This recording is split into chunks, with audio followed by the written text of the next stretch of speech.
Perburuan malam dan likuidasi anggota militer angkatan bersenjata Ukraina berlangsung menegangkan di Iris depan. Rekamannya ramai beredar di media sosial Telegram pada Sabtu 25 Mei 2024, mengandalkan amunisi granat operator Waffe dari Brigade ke-110 Korps Angkatan Darat Donetsk ke-1 secara efektif melenyapkan tentara musuh di malam hari, memberikan keuntungan taktis dan memperkuat posisi pasukan mereka. Tindakan tersebut menyoroti tingginya pelatihan dan profesionalisme Brigade ke-110 dalam menggunakan teknologi canggih untuk menimbulkan kerusakan akibat kebakaran pada kaum nasionalis Ukraina.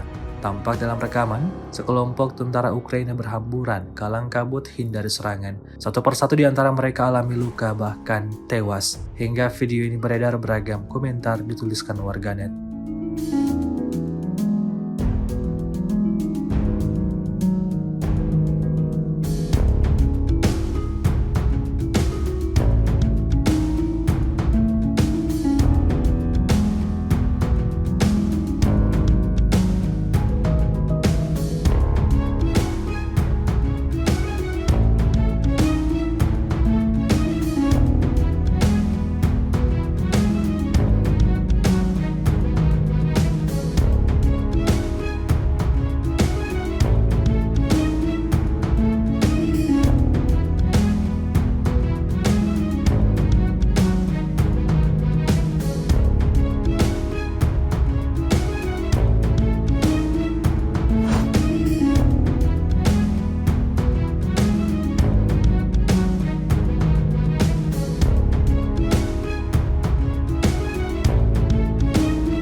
Download Tribun X sekarang, menghadirkan lokal menjadi Indonesia.